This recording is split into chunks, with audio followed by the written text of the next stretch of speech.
क्यों व्यर्थ की चिंता करते हो? जब समय आएगा तो सब ठीक हो जाएगा। साध संगत जी, हम लोग क्यों व्यर्थ की चिंता करते हैं, जबकि हमें पता है कि सब उस परमात्मा के हुक्म के अनुसार होता है और जो होना है वो तो होकर ही रहता है। और जो परमात्मा करते हैं तो वो अच्छा ही करते हैं। इसलिए हमें चिंता नहीं करनी चाहिए, क्योंकि जो होने वाला है तो उसे हम बदल भी नहीं सकते हैं। एक बार एक गुरु का एक नया नया शिष्य बना था और उसके मन के अंदर बहुत सारे सवाल थे जो कि वो अपने सतगुरु से पूछना चाहता था। फिर एक दिन वह सतगुरु के पास आया और उसने कहा कि सतगुरु जी, मैंने देखा है कि पहले तो लोग आपस में बहुत प्रेम करते हैं, बहुत ही प्रेम प्यार से रहते हैं, और फिर उनमें लड़ाई झगड़े शुरू हो जाते हैं और वह एक दूसरे को भला बुरा कहने लगते हैं और फिर रिश्ते टूट जाते हैं और फिर वही प्रेम नफरत में बदल जाता है। ऐसा क्यों होता है सतगुरु जी? फिर सतगुरु ने शिष्य की बात सुनकर उससे कहा कि ये जानने के लिए तुम्हें मेरे साथ चलना होगा। और फिर सतगुरु अपने शिष्य को लेकर एक गांव में पहुंच गए और फिर वहां एक घर के द्वार को खटखटाया और फिर दरवाजा खुला और अंदर से एक व्यक्ति बाहर आया। उसने सतगुरु को प्रणाम किया और कहा कि है सतगुरु, मैं आपकी किस प्रकार से सेवा कर सकता हूँ? फिर सतगुरु ने उस व्यक्ति से कहा कि क्या तुम्हारी पत्नी के साथ विवाद समाप्त हो गया? क्या तुम अब खुश हो? फिर उस व्यक्ति ने कहा कि मैंने गलती की गुरुदेव, उस औरत से शादी करके। वह बिल्कुल भी अच्छी नहीं है। वह मेरा और मेरे परिवार का ख्याल नहीं रखती है।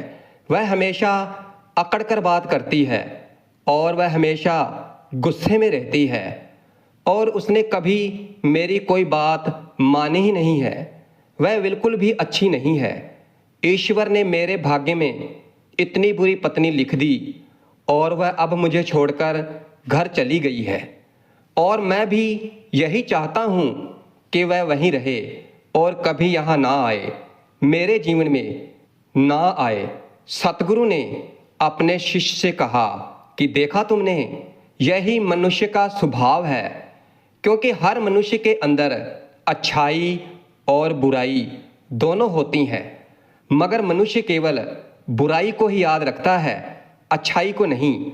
और फिर जब वह किसी की बुराई करने पर आता है तो फिर वह शुरू से लेकर आखिर तक केवल बुराई ही देखता है और बोलता है। और जब वह अपने मन में सब कुछ बुरा ही बिठा लेता है तो फिर वह आशा करता है कि जीवन में सब अच्छा हो। अब बुराई से जीवन में अच्छाई कैसे पनप सकती है? क्योंकि अच्छाई लाने के लिए, जीवन में सुख और शांति लाने के लिए हमें अच्छाई को देखना ही होगा। मगर ये काम कोई नहीं करता, क्योंकि ऐसा करने से मनुष्य के अहंकार को चोट पहुंचती है और वह अपने अहंकार से गिरना नहीं चाहता। फिर उस व्यक्ति ने कहा कि गुरुदेव, आप ये क्या कह रहे हैं? क्योंकि अगर कोई बुरा है तो उसमें बुराई ही तो दिखाई देगी। मेरी पत्नी बुरी है तो मैं उसमें बुराई ही देखूंगा, क्योंकि उसने अभी तक ऐसा कोई काम नहीं किया जिससे मैं खुश हो सकूं। फिर सतगुरु ने कहा, तो क्या तुमने कोई ऐसा कार्य किया है जिससे तुम्हारी पत्नी खुश हो सके? फिर उस व्यक्ति ने कहा, उसने मुझे कभी ऐसा मौका ही नहीं दिया गुरुदेव कि मैं उसके लिए कुछ कर सकूं। फिर सतगुरु ने कहा, चलो तुम ये सभी बुराइयां छोड़ दो, भूल जाओ और अपनी पत्नी की कोई एक अच्छाई को याद करो और मुझे बताओ। फिर उस व्यक्ति ने कहा, जी गुरुदेव, एक बार मेरी माँ बहुत बीमार हो गई थी तो उस वक्त उसने उनकी बहुत सेवा की थी और उस समय तो उसने दिन रात का भी ध्यान नहीं रखा था, बहुत सेवा की थी। फिर गुरु ने कहा, क्या इसके अलावा और तुम्हें अपनी पत्नी की कोई और अच्छाई याद है? फिर उस व्यक्ति ने कहा, हाँ, वह हमेशा समय पर उठती थी और वह मेरे माता पिता और मेरा खाने का बहुत ख्याल रखती थी।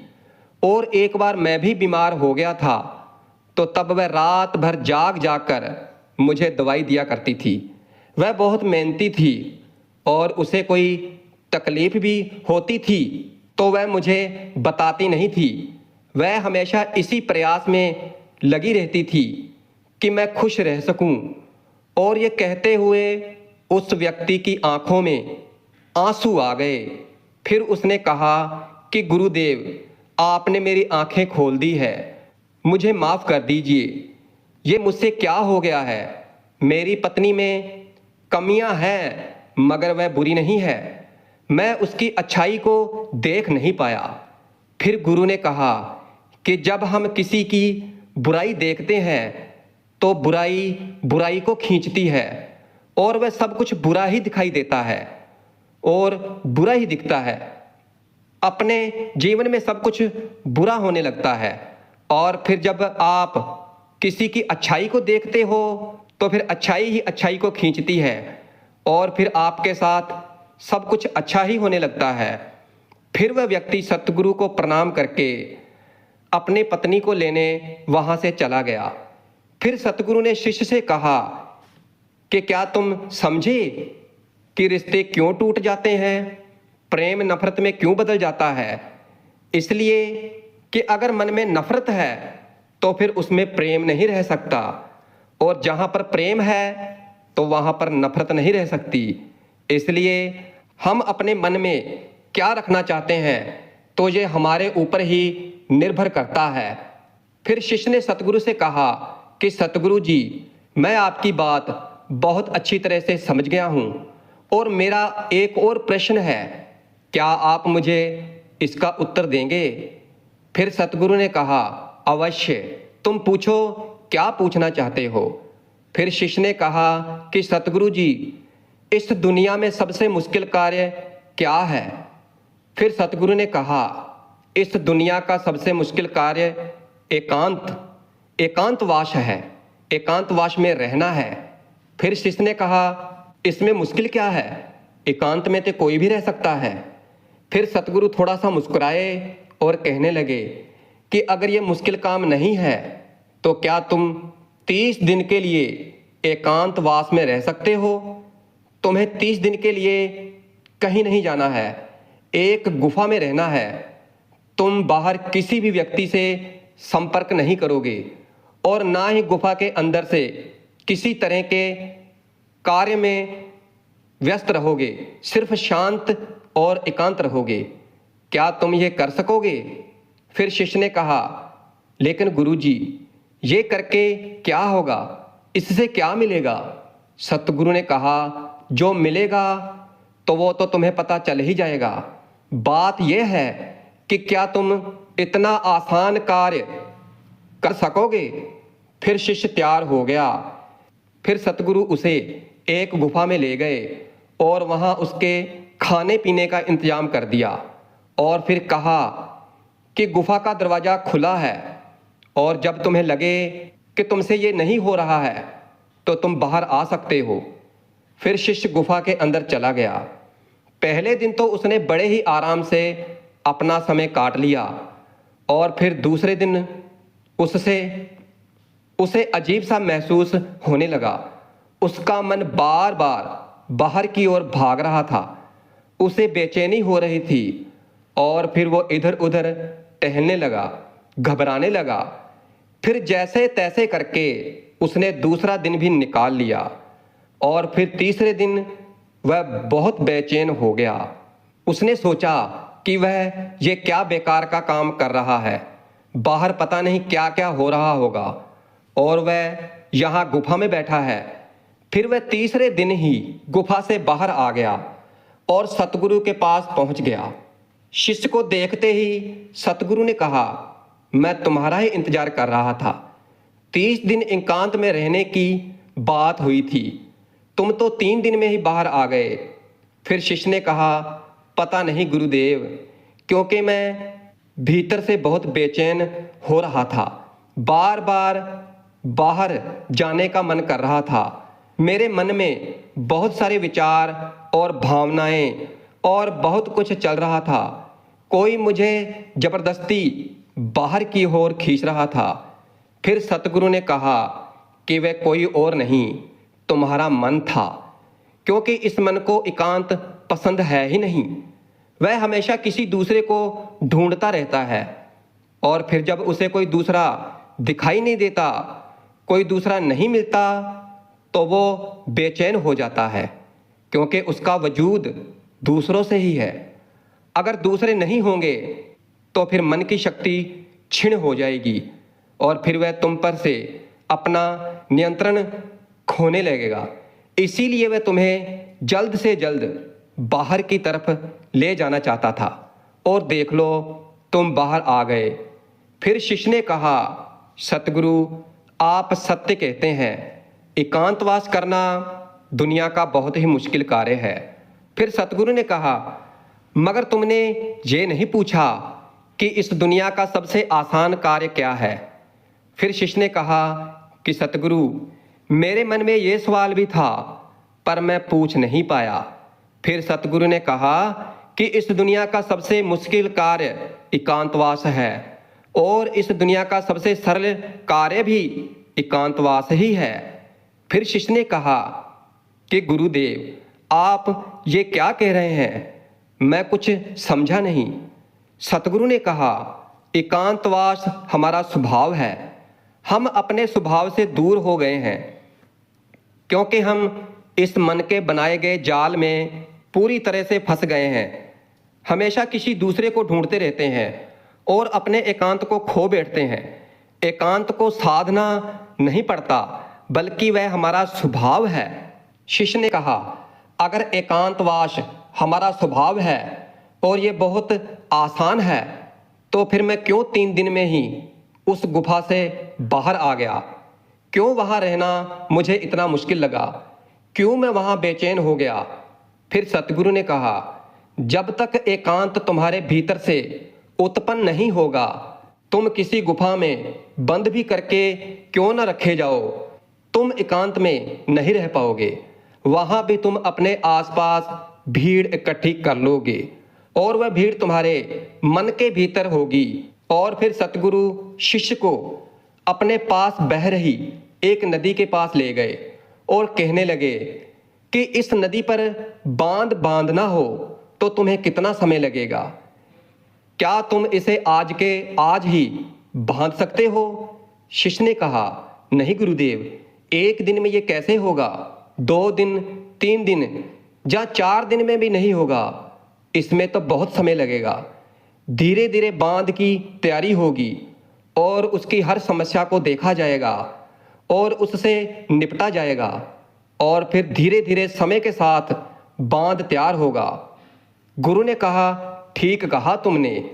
तो ठीक इसी प्रकार इस मन की नदी पर धीरे धीरे ही बांध बांधा जाता है। 1 दिन में, 2 दिन में, 3 दिन में या 4 दिन में नहीं, धीरे धीरे समय लगाकर यह किया जाता है। शिष्य ने कहा, गुरुदेव मैं आपकी बात समझ गया हूँ। मैं भी धीरे धीरे अपने मन की नदी पर बांध बांधने की तैयारी करूँगा। और फिर शिष्य